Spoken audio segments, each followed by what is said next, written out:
Olá, eu sou Gené Carlos Dias, especialista em investimentos, um dos criadores aqui do canal Investindo no Básico, junto com o Miguel. E hoje nós vamos falar um resumo da economia semanal em relação ao cenário macroeconômico global e local.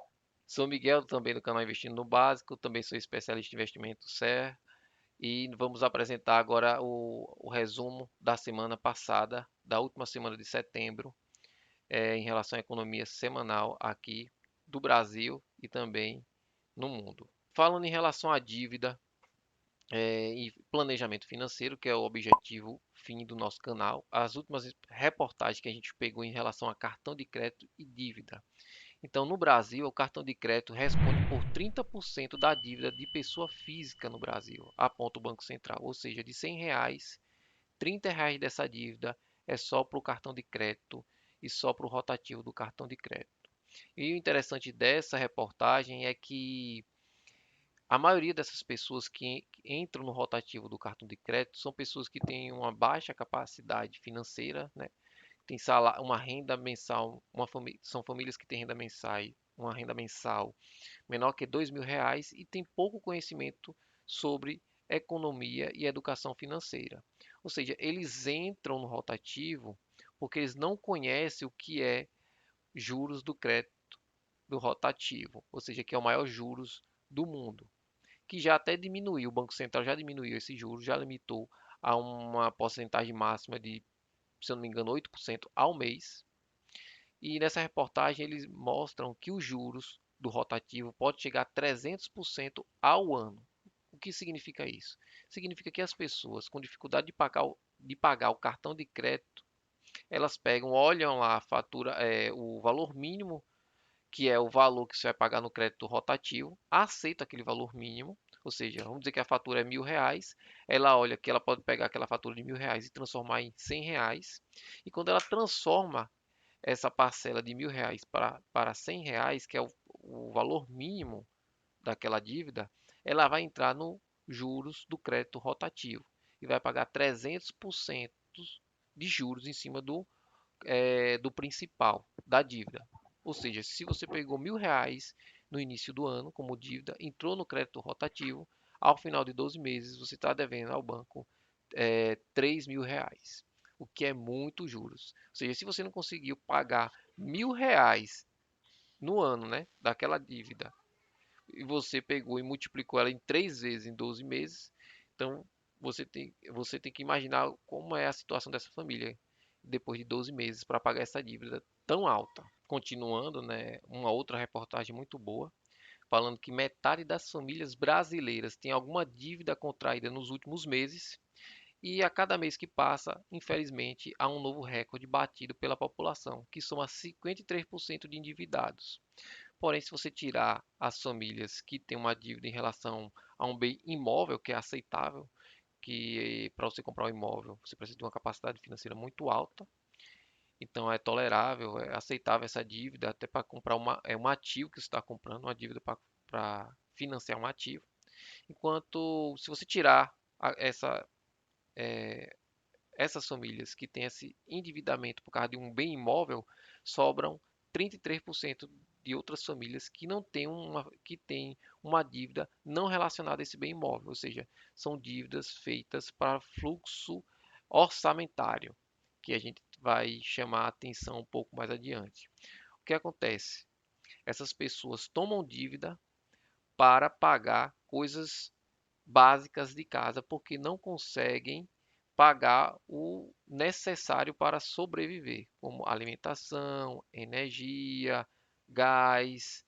Então elas acabam financiando esse fluxo orçamentário de caixa, que no primeiro momento aumenta, ou seja, se você pegou uma dívida para pagar as despesas de casa de imediato, você vai ter um rendimento maior naquele mês, porém, ao passar dos meses, essa fatia do seu salário vai diminuir para pagar a dívida, como vem falando a reportagem logo abaixo, falando que 25% dos rendimentos da família é comprometido com algum tipo de dívida. Ou seja, se você pegou e se financiou, com o tempo, seu salário, se você ganha R$ 1.000 ao mês, você vai pagar R$ 250 de dívida e vai sobrar 750.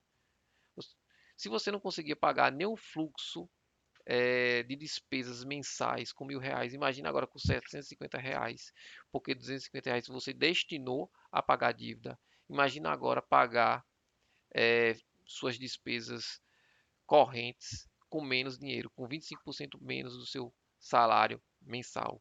Então isso é muito perigoso. Com o tempo você não consegue pagar esses fluxos, manter seu fluxo orçamentário com seus rendimentos. O papel aqui no investindo no básico, é mostrar que o planejamento financeiro adequado, você pode montar a sua reserva de emergência e evitar que você fique endividado.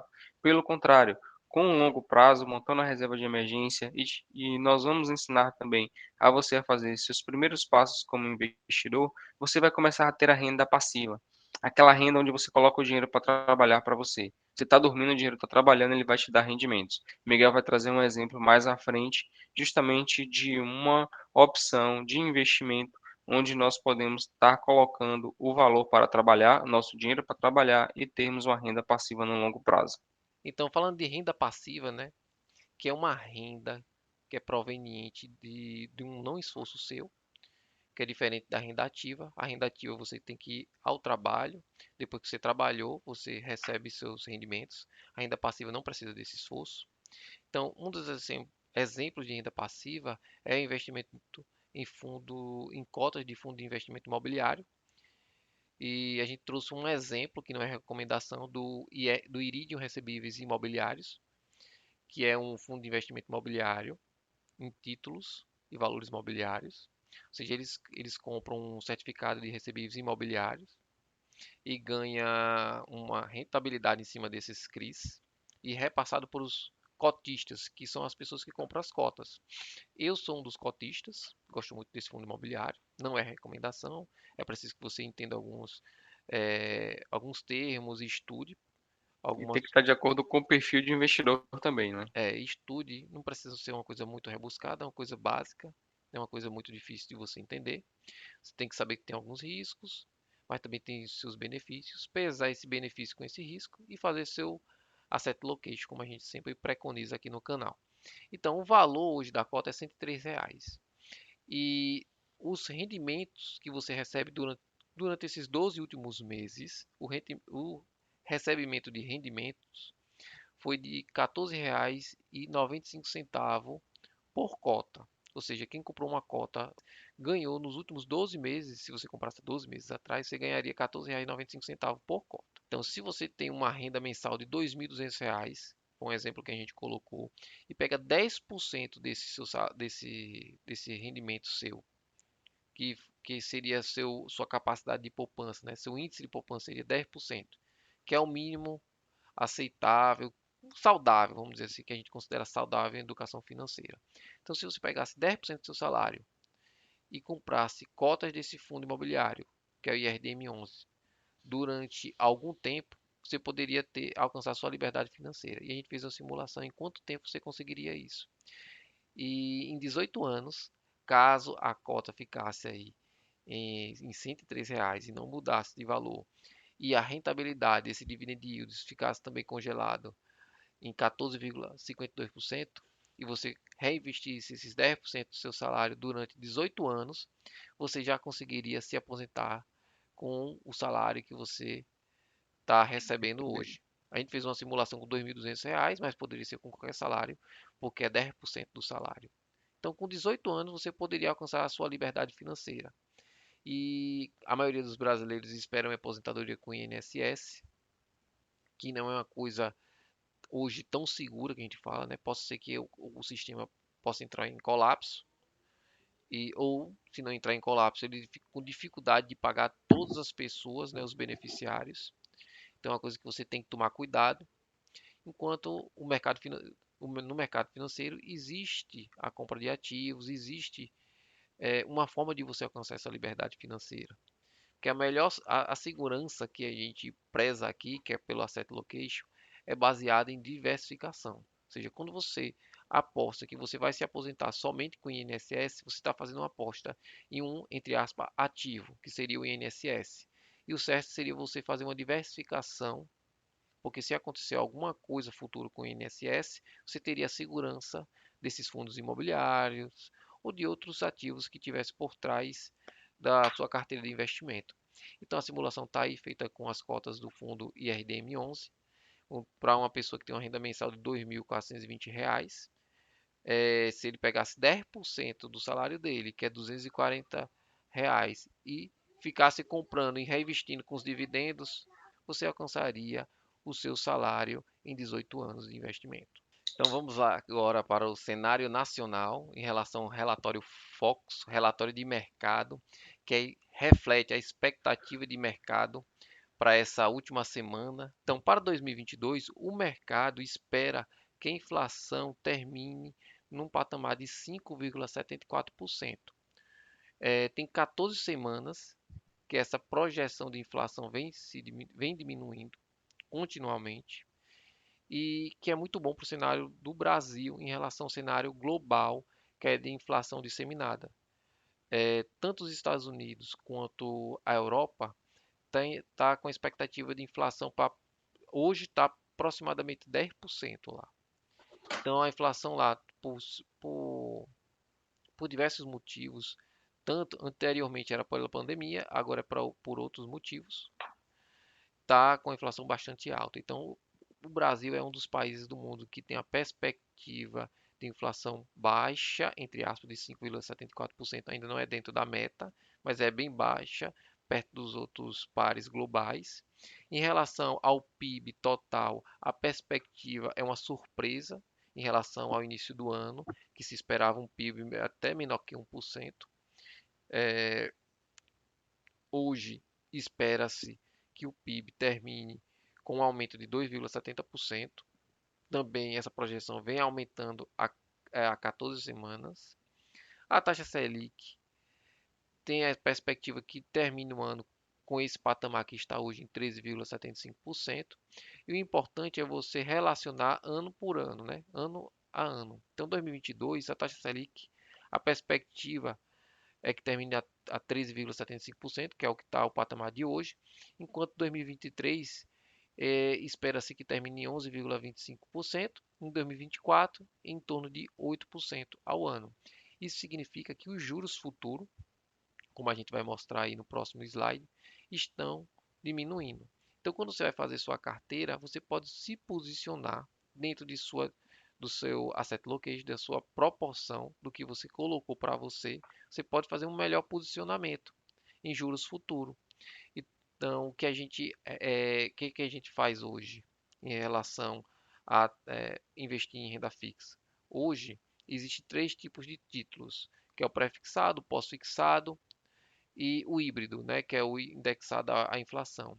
Então, como hoje as taxas de juros estão bastante altas e a perspectiva futura é que essas taxas de juros diminuem e que a inflação diminua, então hoje a gente está se posicionando mais, se concentrando mais em pré-fixado dentro da renda fixa. Uma das razões que a inflação ela vem caindo gradativamente aí em cada relatório Focus, como você falou, já há 14 semanas seguidas, é porque o Brasil foi um dos primeiros países a começar a elevar a taxa de juros. Então, nós começamos aí, o Banco Central ele se atentou e começou a elevar a taxa de juros bem anterior a que muitos países da Europa e os Estados Unidos, por exemplo, começou a aumentar. Então, com isso, nós já estamos colhendo aí essa redução da inflação por conta dessa elevação da taxa de juros mais precoce. Não sei se precoce, mas mais cedo. O Banco Central do Brasil começou a aumentar as taxas de juros de maneira agressiva bem antes do que os outros bancos centrais mundiais, já se posicionando de maneira correta assim, na minha visão, né, em relação à inflação, porque já tinha uma perspectiva de inflação alta para o Brasil e no mundo Uhum. também, por causa dos gastos que todos os países tiveram que fazer por causa da pandemia, porque se parou tudo, então teve que aumentar muitos gastos para não quebrar a empresa, muitas empresas no Brasil, nos países. Isso foi feito de maneira correta, já se esperava também de maneira correta uma inflação mais alta no futuro. E para conter a inflação, você tem que tirar o excesso de oferta de moeda que foi feito anteriormente, com o aumento das taxas de juros, que é a política monetária que se faz agora.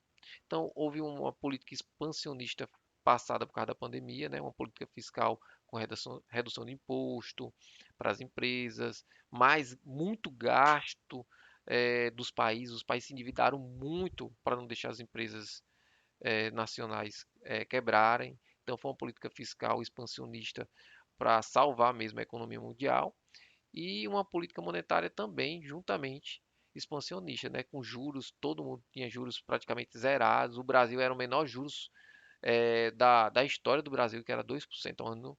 Aqui no Brasil nunca teve um juros tão baixo como 2% ao ano. E agora a gente está colhendo os frutos, que é uma inflação alta, que todos esperavam inflação alta. Porém, existe um tempo para você começar a aumentar, fazer uma política monetária mais contracionista, que é aumentar as taxas de juros para conter essa inflação. E o Brasil saiu na frente de muitos pares dele, aumentou já, aumentando toda a reunião do cupom, eles iam aumentando de forma contínua, foram 12 aumentos seguidos, consecutivos, e eles estão colhendo fruto agora mais rápido do que os outros países em relação à inflação menor do que os seus pares e do que também dos países desenvolvidos. E aí o resumo de indicadores de renda fixa, mostrando a curva de futuro, né, para os juros futuro no Brasil. Eles já esperam agora já a redução desses juros e em 2024 uma queda bem abrupta aí para perto de 14, que é de 13,75 para próximo de 11,50% e a inflação também. Se você vê em 2027 uma queda bem 2025, já no início de 2025, uma queda abrupta também da inflação aqui no Brasil, que é muito bom para a nossa economia, juros menores e também com a inflação menor também é muito bom para a nossa economia. Por quê?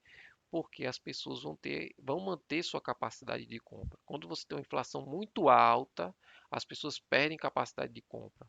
Porque o salário delas, os rendimentos delas, são rendimentos fixos, a maioria das pessoas tem um rendimento fixo, e não acompanha esse aumento da inflação.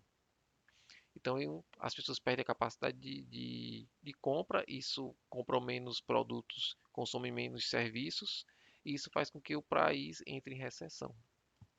As empresas vão produzir menos, não é? É. Porque as pessoas vão estar comprando menos, as empresas vão produzir menos.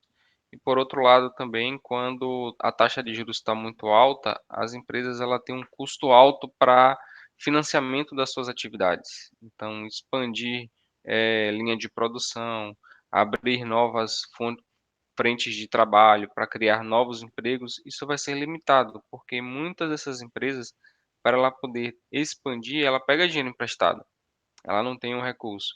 Então, se o juros está muito alto para pagar esse dinheiro emprestado, elas acabam postergando esse crescimento, essa geração de emprego para o momento em que os juros comecem a cair. E isso entra em recessão, porque vai aumentar a quantidade de desemprego, aumentar a circulação de dinheiro na economia. Por isso que juros altos é tão maléfico para eh, o desenvolvimento de um país. Falando um pouquinho aí de cenário nacional, com as eleições que aconteceram agora, tanto para a Câmara dos Deputados quanto para o Senado, em relação ao mercado, o mercado gostou muito, porque a Câmara e o Senado formou o partido que tem a maior bancada, que é Bancada. o PL, é um partido liberal, ou seja, um partido mais para o mercado pró-liberal. E a maioria das cadeiras, juntamente com o PL, formando a maioria das bancadas, mais de 50%, principalmente do Senado, são com um pensamento mais à direita. O que mostra para o mercado que a população brasileira, apesar de poder apesar de o presidente ser mudado, né, ser alterado para um presidente mais para a esquerda, ele vai ter que conviver com pessoas, com uma Câmara, com o Senado, com pessoas que pensam mais à direita. Nosso muito obrigado. Caso tenha gostado do vídeo, dá um like, se inscreve no canal. Qualquer dúvida pode botar nos comentários aí abaixo. É importante para a gente ter esse feedback. E nosso muito obrigado. E se inscreve aí no nosso canal Investindo no Básico.